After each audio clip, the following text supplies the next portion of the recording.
அனைவருக்கும் வணக்கம். இப்போ எக்ஸசைஸ் 6.1ல் ஃபஸ்ட்டு கொஸ்டினில் subdivision 1 cot theta plus tan theta equal to secant theta cosecant theta. Second subdivision என்ன கொடுத்துருக்காங்கன்னா tan power 4 theta plus tan square theta equal to secant power 4 theta minus secant square தீட்டான்னு prove பண்ணணும். சரிங்களா? இப்போ first subdivision cot theta plus tan theta equal to secant theta into cosecant தீட்டான்னு prove பண்ணணும். First left hand side எடுத்துக்கோம். Cot theta plus tan theta எடுத்துருக்கோமா? இப்போ cot theta உனக்கு ட்ரிகனாமெட்ரிக் ஃபார்முலா தெரியும். ட்ரிகனாமெட்ரிக் ரேஷியோஸில் காட் தீட்டா எப்படி எழுதலாம்னா cos theta by sine theta plus tan theta எப்படி எழுதலாம் sine theta by cos theta. ரெண்டுக்கு எல்சி எடுங்க. ரெண்டுக்கு எல்சி என்ன எடுக்கலாம் sine theta into cos theta. ரெண்டையும் பெருக்கணும். இதை இங்கே பெருக்கணும், இதை இங்கே பெருக்கணும். அப்போ சைன் தீட்டா காஸ் தீட்டா எழுதியாச்சு. இதை இங்கே கிராஸ் பண்ண வரும் காஸ் ஸ்கொயர் தீட்டா ப்ளஸ் இதை கிராஸ் பண்ணும்போது சைன் ஸ்கொயர் தீட்டான்னு வரும். சரிங்களா? இன்னொரு sine square theta plus cos square theta ரேஷியோவில் என்ன தெரியும் வேல்யூ 1. அப்போ 1 by sine theta into cos theta. சரிங்களா? இப்போ 1 by sine theta by 1 by cos தீட்டான்னு எழுதலாம். இது எப்படி எழுதலாம் 1 by sine theta into 1 by cos தீட்டான்னு எழுதலாம். 1 பை சைன் தீட்டா என்ன தெரியும் cosecant theta into 1 by cos theta என்ன தெரியும் சீக்கண்ட் தீட்டா. அவ்வளோதான். அதே மாதிரி second subdivision tan power 4 theta plus tan square theta equal to secant power 4 theta minus secant square தீட்டான்னு எழுதணும். சரிங்களா?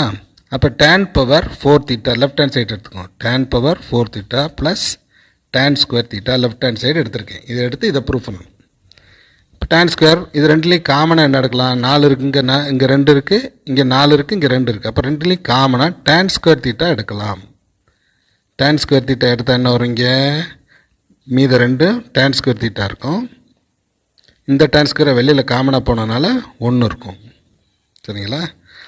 அதுக்கப்புறம் tan ஸ்கொயர் தீட்டாவுக்கு ஒரு ஃபார்முலா இருக்கு இல்லையா, அது அப்புறம் கடைசியில் எழுதுறேன். tan ஸ்கொயர் தீட்டாவுக்கு என்ன எழுதலாம்னா சீக்கண்ட் ஸ்கொயர் தீட்டா மைனஸ் 1. அதே மாதிரி 1 ப்ளஸ் tan ஸ்கொயர் தீட்டாவுக்கு என்ன எழுதலாம்னா சீக்கண்ட் ஸ்கொயர் தீட்டா. சரிங்களா? அப்புறம் உள்ள மல்டிப்ளை பண்ண என்ன வரும் இது மல்டிப்ளை பண்ணால் சீக்கண்ட் பவர் 4 தீட்டா. இதை உள்ள மல்டிப்ளை பண்ணால் சீக்கண்ட் ஸ்கொயர் தீட்டா. அவ்வளோதான். Secant power 4 theta minus secant power theta. இப்போ இந்த ஃபார்முலான்னு சொன்னால ஐடென்டிட்டிஸு, அதாவது 1 ப்ளஸ் tan ஸ்கொயர் தீட்டான்னா என்ன எழுதலாம்னா சீக்கண்ட் ஸ்கொயர் தீட்டான்னு எழுதலாம். இதெல்லாம் தெரிஞ்சிருக்கணும். அப்போ tan ஸ்கொயர் மட்டும் வேணும்னா tan ஸ்கொயர் தீட்டா என்ன வரும் சீக்கண்ட் ஸ்கொயர் தீட்டா மைனஸ் 1. இது நான் இங்கே அப்ளை பண்ணியிருக்கிறேன். சரிங்களா? அதே மாதிரி இந்த இதுக்கு இந்த ரேஷியோவில் நமக்கு அது ரேஷியோவும் தெரிஞ்சு வச்சுருக்கணும். சைன் தீட்டானா அப்படி எழுதலாம்னா 1 பை கொசிக்கன் தீட்டா. காஸ் தீட்டான்னு அப்படி எழுதலாம் 1 பை சீக்கன் தீட்டா. டேன் தீட்டான்னு அப்படி எழுதலாம் sine theta by cos theta. அதே காட் தீட்டான்னு அப்படி எழுதலாம் இது அப்படி தலைகீழ cos theta by sine theta. அடுத்து என்னது கொசிக்கன் தீட்டா.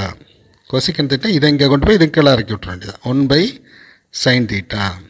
அடுத்து சீக்கன் தீட்டா வேணும்னா 1 பை காஸ் தீட்டா. இந்த ரேஷியோஸ் பூரா தெரிஞ்சிருந்தால் ஈஸியாக முடிஞ்சிடும். சரிங்களா? அப்போ காட் தீட்டா அப்படி எழுதியிருக்கிறேன் காஸ் பை சைன் எழுதியிருக்கேன்னா, அதே மாதிரி tan தீட்டா அப்படி எழுதியிருக்கிறேன் tan தீட்டானா சைன் பை காஸ் இந்த எல்சி எடுத்து சிம்பிளை பண்ண வேண்டியதான். இப்போ இந்த ரேஷியோஸ் ஃபுல்லாக நமக்கு தரவாக இருக்கணும். 1 plus tan square secant square. அப்போ tan square 1 secant square minus 1. அதே மாதிரி sine square plus cos square என்ன தெரியும் sine square theta plus cos square theta equal to 1. இந்த இதெல்லாம் நம்ம என்ன பண்ணணும்னா கரெக்டாக மனப்பாடம் பண்ணி வச்சுக்கணும். அப்படின்னா கொஞ்சம் ஈஸியாக இருக்கும். ட்ரிகனாமெட்ரியை பொறுத்தவரை இந்த ரேஷியோஸ் உடைய ஃபார்முலாஸை நல்லா மனப்பாடம் பண்ணிட்டா ஈஸியாக இருக்கும். சரிங்களா? ஓகே ஸ்டூடெண்ட்ஸ், டவுட் இருந்தால் கமெண்ட் பாக்ஸில் கமெண்ட் பண்ணுங்கள். நெக்ஸ்ட் வீடியோவில் பார்ப்போம்.